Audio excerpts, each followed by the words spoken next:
Disclaimer: this build lacks survivability if you don't have certain epic stat needed, and because this build using skill on Reaper is not considered as direct damage, which limit life recovery.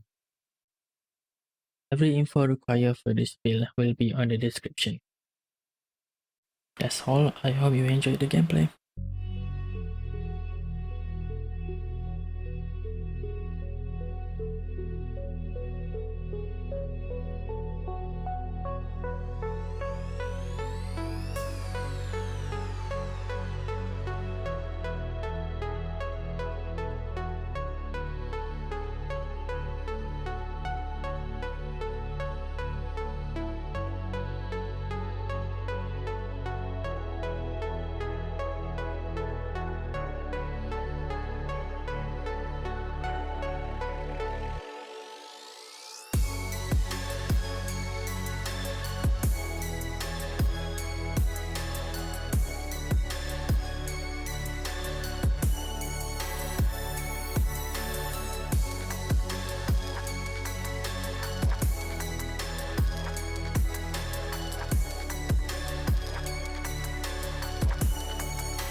How it works. By using this Reaper, you can spawn a hammer on top of the enemy by using primary or second skill to hit. And the chance to trigger is based on your max life. This hammer also has a chance to stun enemy hit based on your damage reduction. And in order to trigger the hammer, we're using Arcane Breach. As the Arcane Breach is area of effect skill, which basically wall screen almost to spawn a hammer. And in order to reduce the cooldown, you're using an Emblematic caster, which have reduced cooldown for each temple emblem you have. So because Devour Skull have 50% damage reduction, just stack some damage reduction on gear, you will get more than 50% chance to stun enemy. And using for temple skill, we're using Chrono-Puncture, because Chrono-Puncture can also time lock enemy. And because Devour Skull have 50% increased damage to time lock, usually basically using this for elite and to reduce the cooldown for Arcane Breach. Let's talk about Reaper. We have two options, the normal version or the primary version. The reason I take normal primary version is because this thing have ground effect, which is some good 5000 elemental damage, but it basically block your vision on the ground, which is block floor lava and explosive is bad. And even though Reaper damage added elemental damage to skill damage, that thing you can still get it on general amulet, which is not big deal. And if you take Pyramidal, you can't use Chrono-Puncture as that makes 0 damage. We can time lock enemy, but there's no damage from that. Even though you lose a bit of damage, it's still worth to use this one. Let's talk about skill, and the reason why I'm using Devour Scholar. There's two important reasons why I'm using Devour Scholar, which is Immaterial Body and Emblematic Caster. Let's talk about this one first. We have plus 50% area damage reduction. And before previously I talked about that the hammer have a chance to stun based on damage reduction. With this, you basically have 50% area damage reduction. Easy, 50% chance. By taking silver damage reduction on gear, basically you can get high enough that you can stun enemy or elite most of the time. And by using this, the only potent one is the second animation, which is non-temporal mage skill have 10% reduced cooldown for each temporal emblem you have. And by using Chrono-Puncture and Arcane Breach, you can get pretty much the 50 and 0.50 second really fast enough that you can just spam that. You have to spam this and spam this to get this cooldown really low, so you don't have to wait Arcane Breach for cooldown. That's the most better one. But let's talk about other upgrade that I'm taking for my preference. If there is any other option, I will tell you. So let's talk about the first one, area increase size. So basically, the hammer have a size for area increase size. By taking this, you don't have to invest on any size area increase size on the gear. And also, the reason why I'm taking this is that the hammer can hit two enemy consistently AoE. So basically, if the enemy is densely packed, you heal multiple times, hit multiple enemy. Sometimes if you open the breach, you can see the elite almost die, almost one shot because of this. Because the mob densely packed that the elite hit multiple hammer that hit the enemy. And that's something really cool to see the elite almost die, or something die instantly because of this. Because if you about this, you really have low area size. And if then not really anything here would taking. Let's talk about second one. Speed gap. So there's two options here, this and this, but let's talk about this. So by using this, basically I have a lot of movement speed. Let me show you. As you can see, we have around 5 movement speed. It's really fast, and I really like that. But if you don't want to use that, you can use this tenacity. Tenacity basically just for crowd control reduction.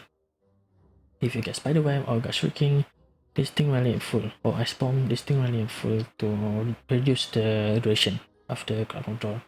So you can take this if you want. I just take this because I prefer move speed. And also that's the reason why I'm using all of Omen. And so the third one is safety bond. Because this is using Chrono-Puncture for cooldown also, but this also can be used to apply time lock to elite or enemy. Time lock is basically just freeze. And with this, you can basically deal 90% critical damage when they freeze, which is like 2 seconds, right? So that's only a full again elite. Because they have so much life that this thing really full. That's about the fourth one. The fourth one is already talked about, which is damage reduction. And so yeah, there's nothing. Mostly all of this is very useful, and the other options were something really useless. So Invigorate is one of the things that kinda useful, because you may get 10% limited damage for 4 seconds and can be stacked 5 times, but it's just 4 seconds. And depend on, I'm usually play like using on an elite time long rather than a normal enemy. And by tanking this, you get just one at a time, because I'm not really using an elite. So that's why I'm never feel the buff of it. I never feel the buff of Invigorate. But you may be feeling it by just 10%, so it's okay. There's nothing really useful to take this. And for this one, Wall of Termination. So basically by using the wall, you can basically block the projectile, right?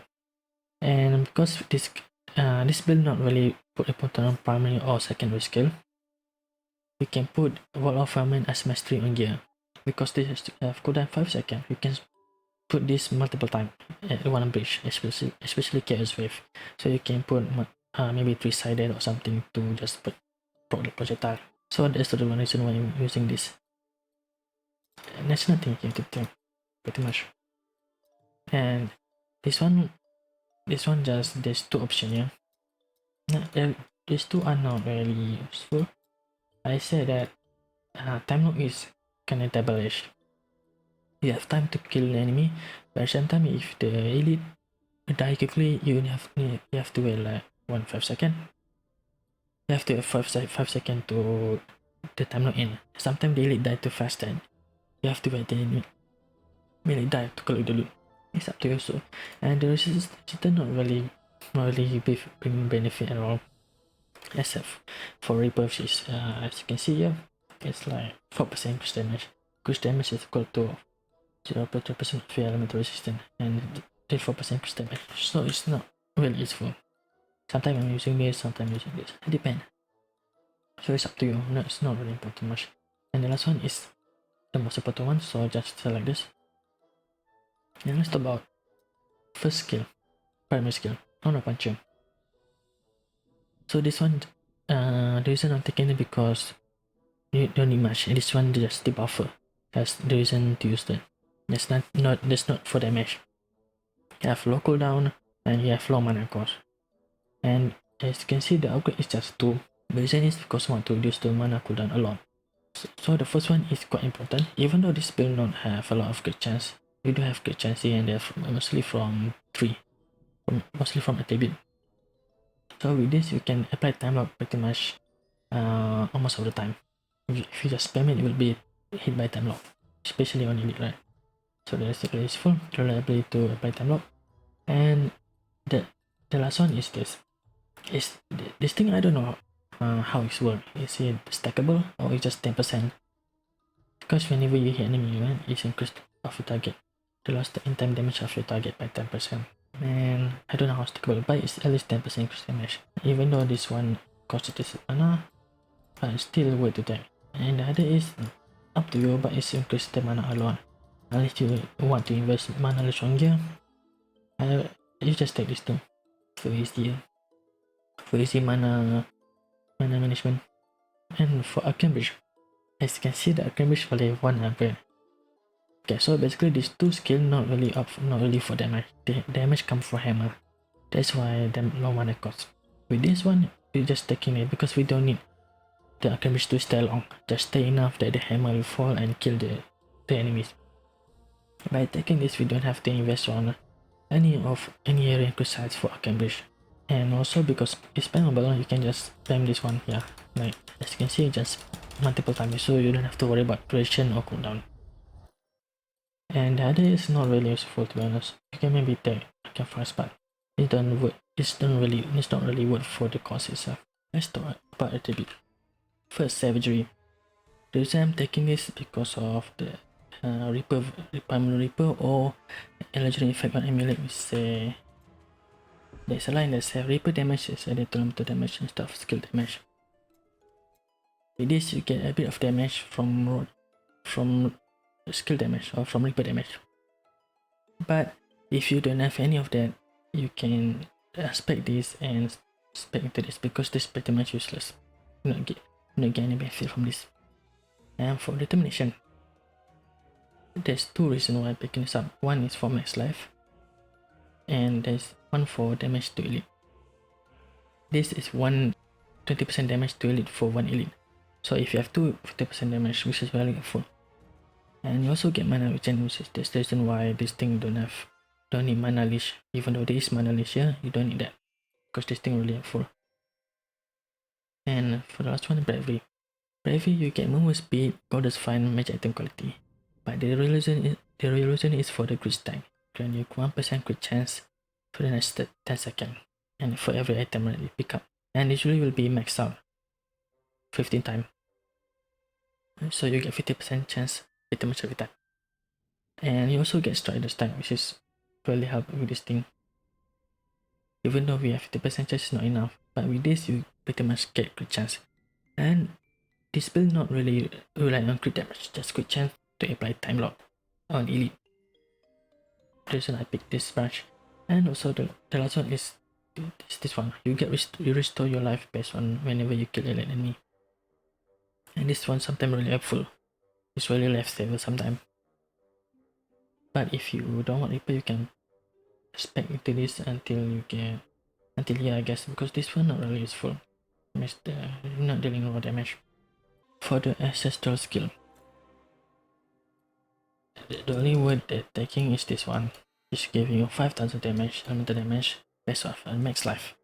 Because this basically max life, this thing really helpful for a lot of damage, pretty much. And that's all. I don't think there's any node that really useful, but it is one. And the other one is just there, right? This one, 1, 2, 3, this is the only one that I'm investing. That these two not useful. So yeah. It's just simple. Just go this one, take this. Even you don't have basic stat, elemental basic damage on basic stat, this thing really helpful because it's based on max life. Let's talk about gear. First, I want to say that you can just check the description for my suggested stat for every gear. And this build primarily invests on max life and elemental damage. So basically every base mage stat usually will be elemental damage or max life. And for epic stat, which I will say first, you need 3 epic stat. To me, it's required. Elemental penetration to ignore elemental resistant multiplier. Life leech, we need 2. This build have 3, so it's up to you which one more comfortable. And the last one is projectile reduction. This one you need maybe at least 4 or maybe more. I believe it's more, so just it gets safer because most of the dead on this build is projectile, so that's why I'm taking that.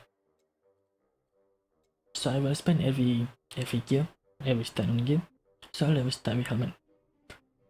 As you can see, base stat, melee stat, right stat is elemental damage or max life.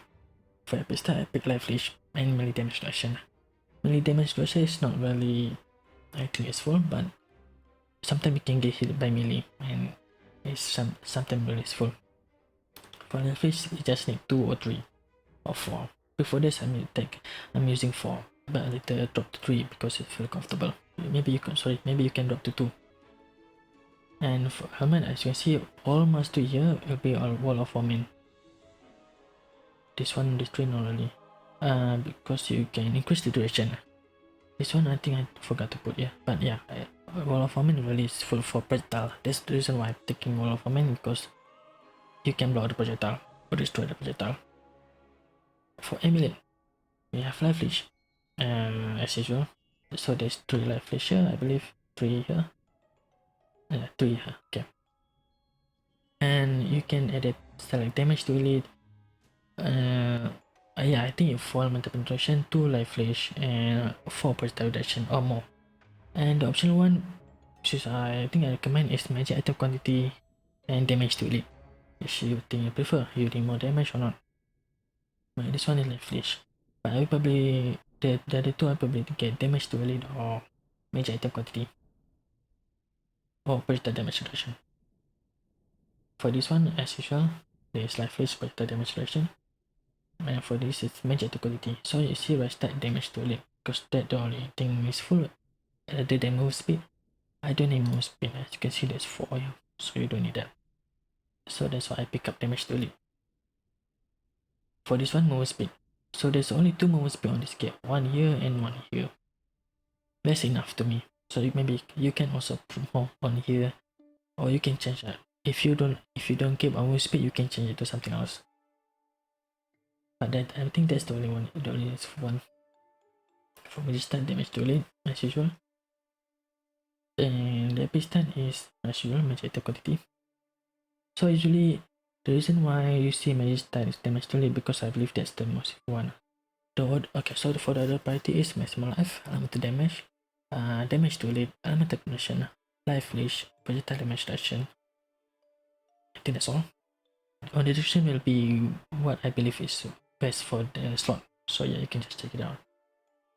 And this one, damage to elite, max life, elemental damage. And this one is, as you can see, elite damage reduction. Sometimes elite will have a lot of damage, so this one sometimes is full, but it's not priority. I just get there because that's the only full rest start. And also elemental penetration, you need 4. So I think I already have 4 here. Yeah, 4 elemental penetration. 4 is enough for 100%. As you can see, this is almost 99%, but almost 100. Yeah, for this is elemental penetration, magic item quantity as usual. And this one, there is projectile damage reduction. So basically for reduction, they must prioritize projectile damage reduction. This can help you survive a lot. And as you can see, there is mana unleash there. As I said, this build don't need mana unleash or money investment, but you can put that if you want. I just think it's not required. As you can see, melee damage reduction, because I think there's only 1 and good chance. So the questions, I think that's the only useful one out of any in mood pool. So it's up to you want to change it or not. It's melee damage reduction and damage to elite. And for Epistad, you get multiplication and projectile damage reduction. For this one, the Epistad is useless. You can just change to mass aggression. And also you can see there is attack speed. So more cooldown, right? Less cooldown. And for ultimatum, I think there's only two options here. Goddess Fine and Mana Regen. But I prefer Goddess Fine because more Goddess, right? While this thing is Mana Regen. I never have any issue with mana using any of the skill. So yeah, you can check the description more. I will put that at least complete list of gear stat that I think is really useful or make this build better.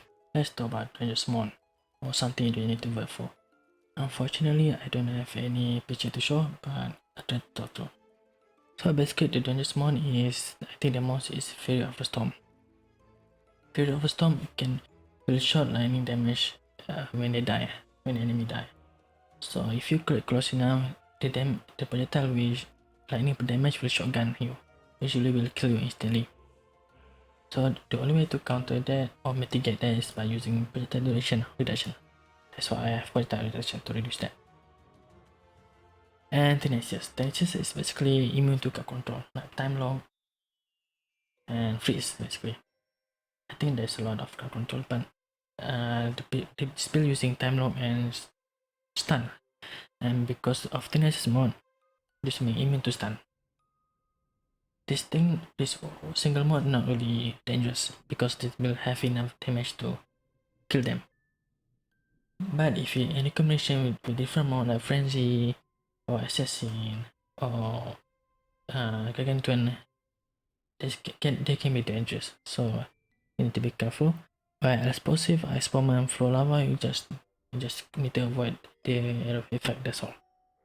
Let's talk about potential legendary or any legendary item that really suit for this build. Unfortunately, I don't have any legendary on hand. Usually because if I get legendary item, I just sell it for money or convert it, salvage it to fragment. So luckily there is a neat website that show all legendary. I hope this correct. So I just going through each one.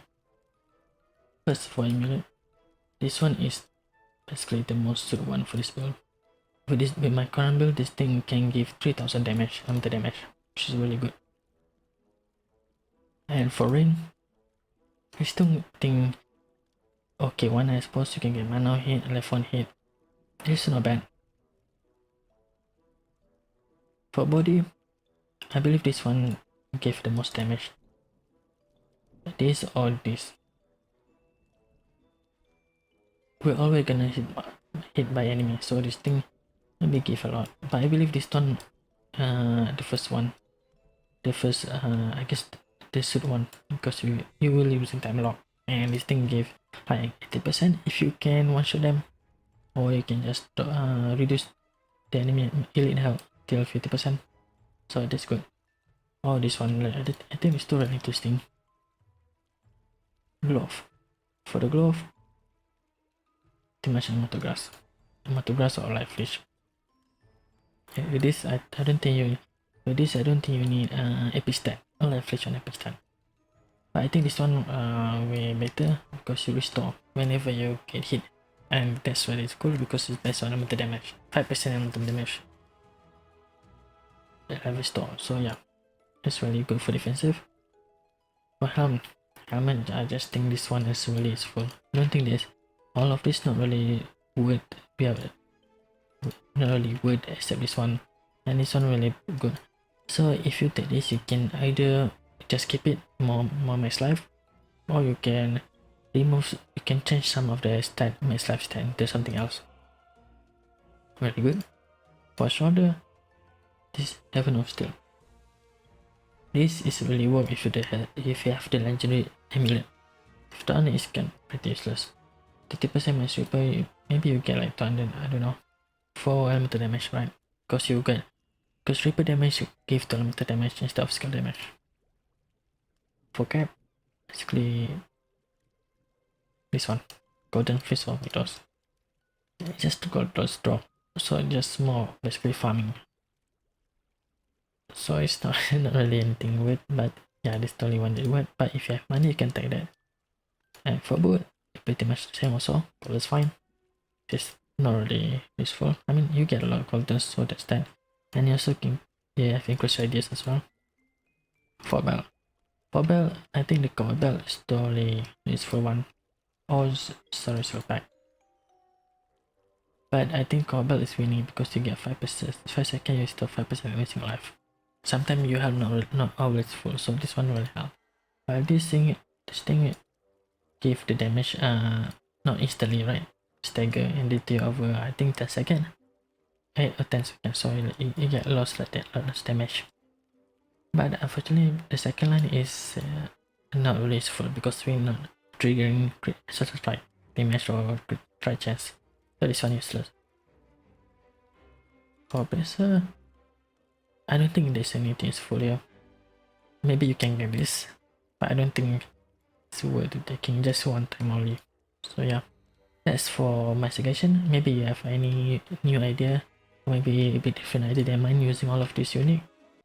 My thought for this build is very interesting. I believe this is my favorite build currently, and because it's way better than the first build, is mana stacking, and that's even though it's quite tanky, it can only do right 9, but then this build which can do right 10 and still have the same function. Kind of also faster than before, but I still feel bored in the end. Maybe because I want to try new thing and I can't just stay one build every time. That's why I make this build, and even though all the epic stuff is not complete, I still make this build guide because I want to move on from this build. And as you can see, this video probably take around 30 minutes the long duration because I feel like the first video I got a lot of information from that, and right now that's why the second video I want to include more information, but at the same time not try to pay it too much. At least I can say it's 30 minutes, so but also at the same time I just include more information. So it's full information for this build. And yeah, so a bit longer, so at the very least I will put a section here so you can just click it if you want. And I think that's all. As usual, if there is any update about this game and that it will affect the build, I will update it on the description or on the comment section. And if you can also list anything in the comment if you want, I try to answer it if I can. And my next build probably will be walking smelter or no button build. Just want to see if I can make it. Yeah, so that's all. Thanks for watching. Bye bye.